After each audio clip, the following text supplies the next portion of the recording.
What is up, Iwu crew?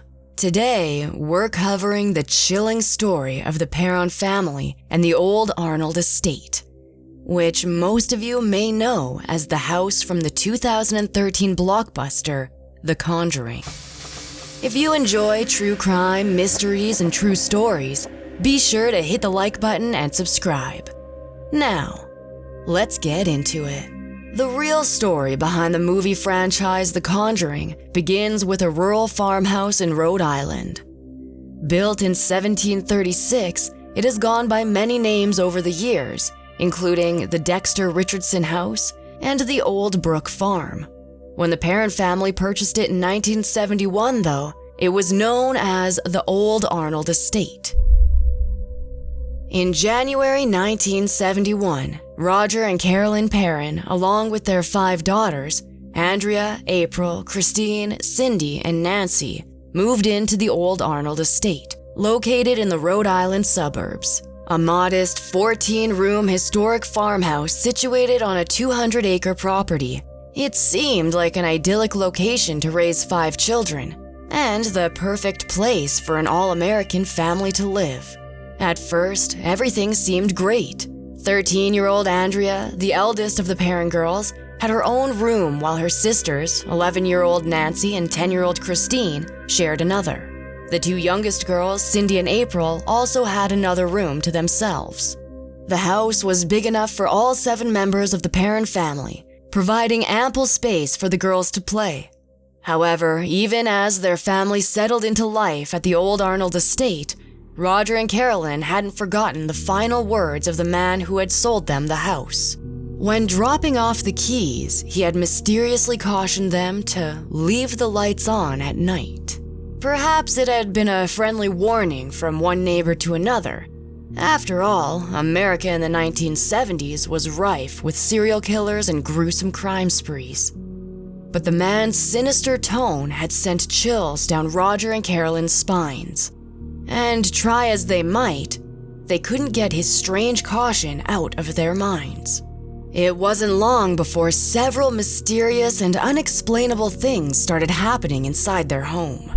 The house itself creaked, slammed, and whispered. Carolyn also started noticing that things frequently went missing, with the broom seemingly moving by itself from place to place around the house. More than that, though, she heard scraping sounds against the kettle, despite the fact that no one was in the kitchen at the time.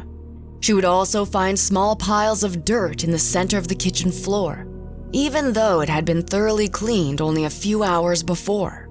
In an interview, Cindy Perron, the second youngest daughter, said, "Things would either be moved all around in a different position than how I left them, or they would all be shoved up underneath the bed. And I would go to my sisters, of course you'd go to your sisters, and ask, 'Hey, what'd you do to my toys?'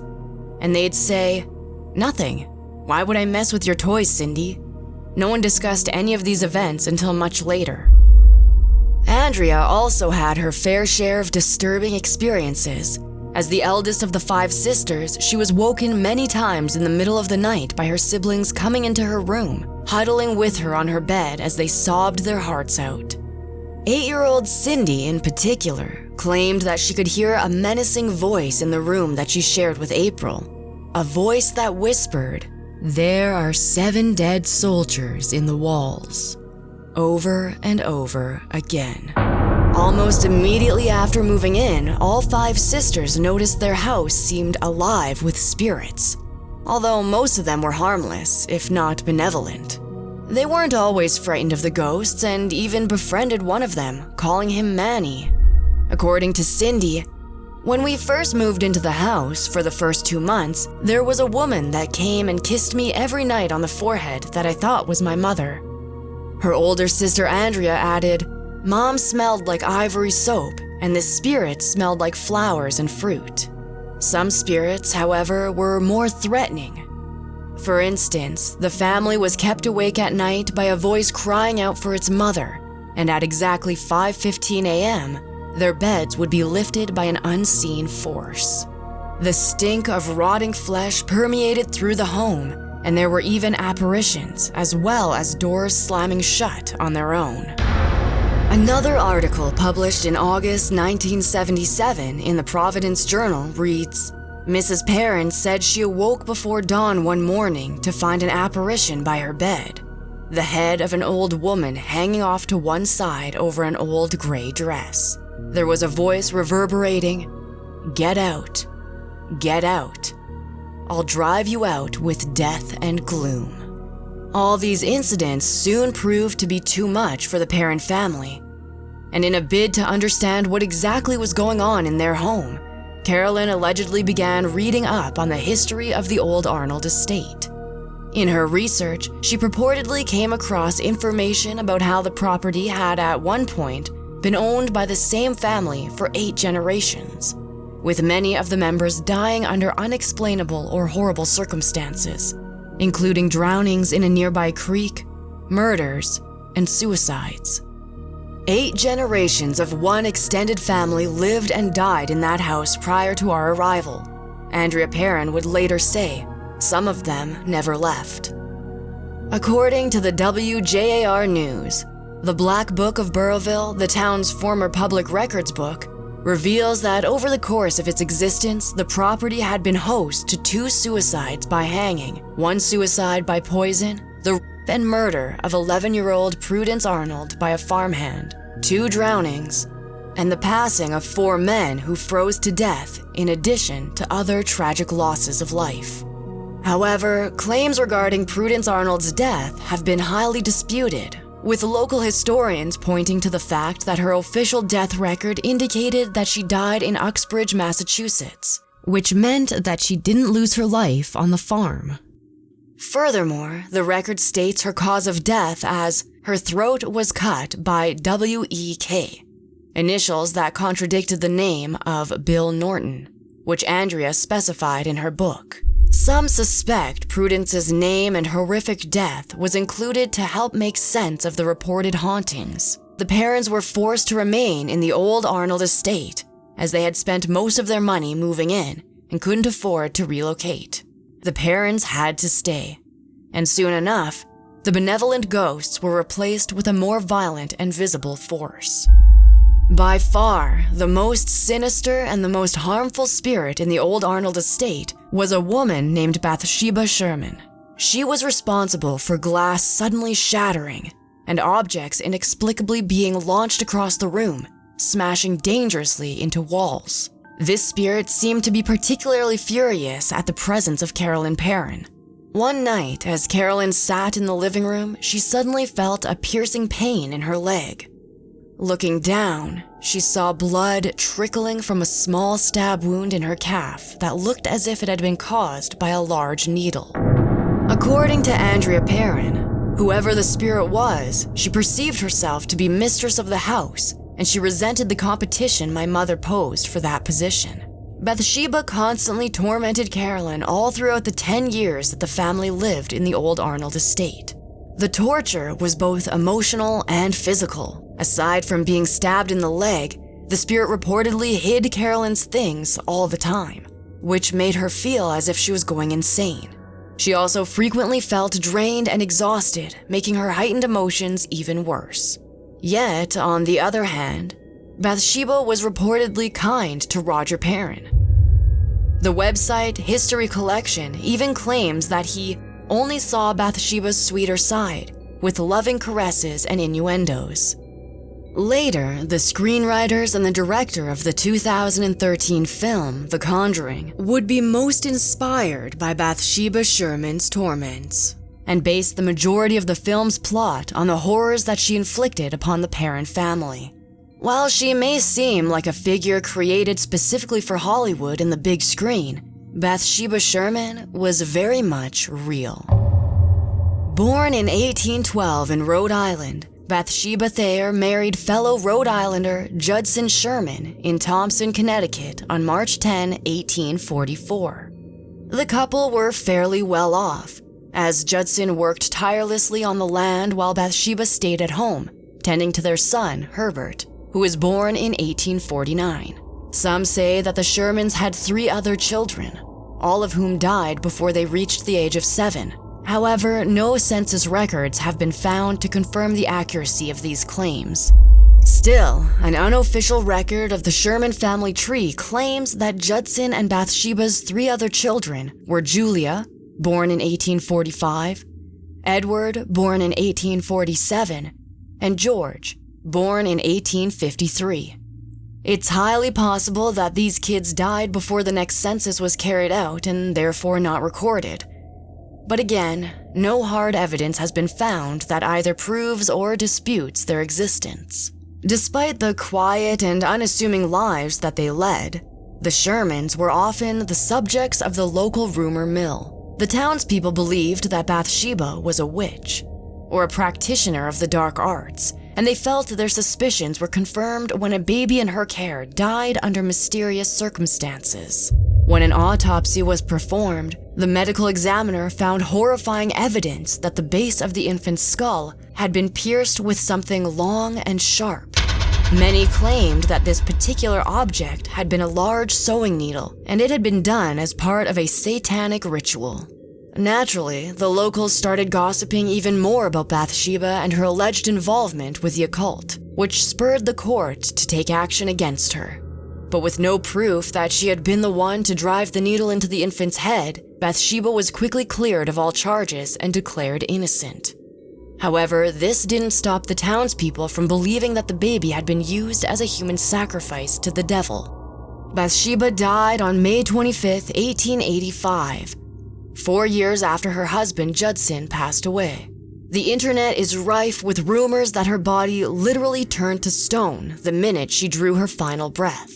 And there are also numerous posts online claiming that she had died from an unexplainable form of paralysis that left doctors both befuddled and frightened. The true cause of Bathsheba's death may never be known. However, her grave can still be seen and visited today at the historic Baptist Cemetery in downtown Harrisville, Rhode Island.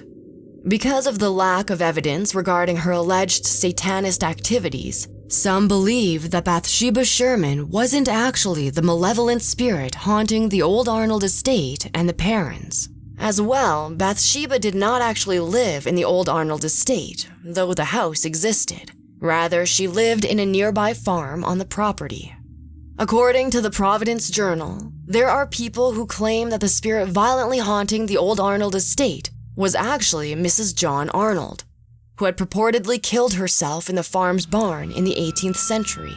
However, this argument is highly disputed, given the fact that historical records show that the only Mrs. John Arnold to have died in this manner had passed away in the 19th century, specifically in 1866. Moreover, she had committed suicide in her own home, situated about a mile away from the old Arnold estate. The link between the farm and the spirit of Bathsheba Sherman has never been proven. In fact, it had only been a suggestion made by famed paranormal investigator Ed and Lorraine Warren. Naturally, they couldn't pass up the opportunity to investigate the strange and malevolent things that were happening to the Perron family in the old Arnold estate. In the film, Carolyn Perron reached out herself to the famed paranormal investigators to ask them to look into strange occurrences in the family's home. In real life, though, it was a family friend who contacted the Warrens, who, at the time, were working on a case in nearby Connecticut. We never actually contacted the Warrens. Our friend, Barbara, went to see them in Putnam because they did things all around the area. They were informed about us, recalled Andrea Perron. The Warrens reportedly made multiple trips to the property over the 10 years that the family lived there. Unlike in the film, though, they weren't of much help. For instance, the hide and clap game, a chilling scene from The Conjuring that saw Lily Taylor as Carolyn Perron being tormented by a spirit, was allegedly much worse in real life. The hide and clap game was based on the games of hide and seek played by the daughters in real life. The horrible incident playing hide and seek occurred about 6 months after they moved into the old Arnold estate, when the young Cindy decided she would hide in the woodshed. In order to remain unfound by her searching sisters, she climbed into a wood box with a simple wood panel for a lid. Yet, reportedly, when she pulled the panel over top, she found she couldn't move it back off. Apparently, Cindy started screaming and shoving against the lid. She began panicking when it wouldn't budge. After 20 minutes of her terrified that she would suffocate in the box, her sister Nancy found her and easily lifted off the lid, freeing the hysterical Cindy. After hearing about the family's experiences, Ed and Lorraine suggested it was the spirit of Bathsheba Sherman who was haunting the parents. Carolyn had shared how she had been stabbed with a needle-like tool, and the Warrens pointed out the fact that Bathsheba had been accused of doing the same thing to a child while she had still been alive. The Warrens were also said to have claimed that Bathsheba Sherman had murdered her daughter as a sacrifice to Satan, establishing black rituals before taking her own life in a bid to remain on the property to haunt it forever. They also said that she had hung herself, which was why Carolyn Perron often saw apparitions of a woman with a noose around her neck. In the Conjuring film, the Warrens managed to successfully remove the spirit of Bathsheba from the home, saving the lives of Carolyn and April Perron in the process. But the real-life Ed and Lorraine Warren weren't that helpful. During one of their visits, they reportedly conducted a seance, accompanied by a priest and a medium, in an attempt to communicate with the spirits that had been tormenting the Perron family. In the middle of the ritual, Karen allegedly became possessed by the spirit of Bathsheba, speaking in tongues and levitating. The 5 Perron girls were banned from the seance. However, Andrea claimed to have secretly witnessed it. Writing in her memoir, "I thought I was going to pass out. My mother began to speak a language not of this world in a voice not her own. Her chair levitated and she was thrown across the room." Andrea's younger sister, Cindy, had also been hiding with her in order to watch the events unfold. She recalled the incident as dreadful, saying that the Warrens tried to help, but we essentially found things got worse around them. Concerned for his wife's mental stability, Roger Perron threw the Warrens out and banned them from investigating the hauntings any further.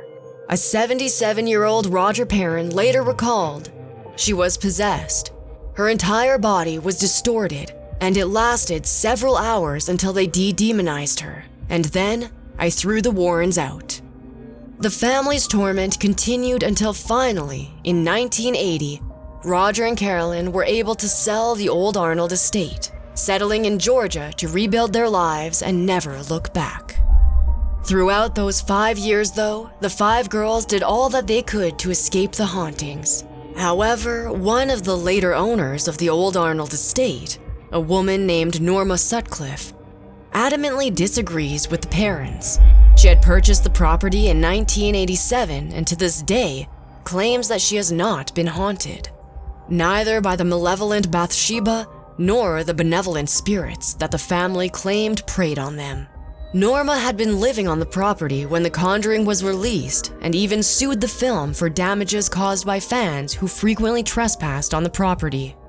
In 2019, the old Arnold estate was once again put on the real estate market and was purchased by Corey Heinzen and his wife, Jennifer.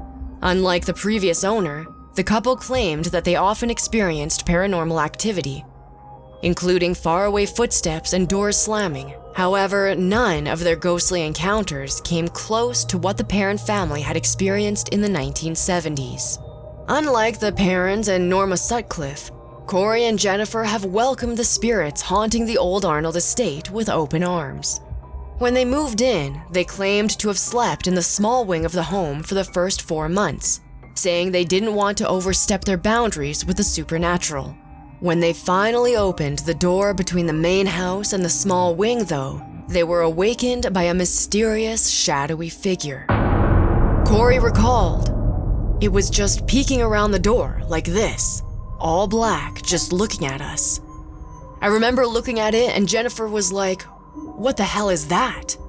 I said, 'That's a shadow figure,' and it moved real fast. She said, 'Awesome,' and we high-fived each other."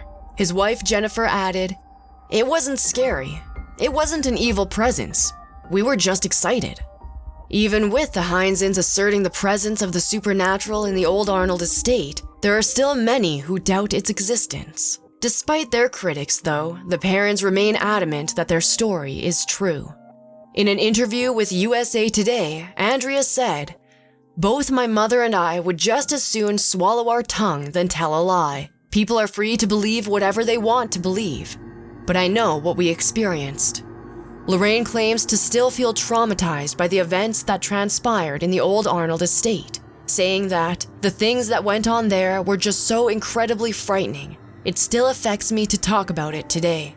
One of her most outspoken detractors, though, is Steven Novella, a neurologist and president of the New England Skeptical Society. A longtime critic of the Warrens and their work, he was once quoted as saying, "The Warrens are good at telling ghost stories. You could do a lot of movies based on the stories they have spun, but there is absolutely no reason to believe there is any legitimacy to them." Despite the criticism, the Perron family was supportive of the movie. In an interview, Andrea Perron stated that, "The cast is perfect. The children resembled us as children and have our personalities as children." She further praised director James Wan, saying that he managed to capture the essence of what she and her family had gone through.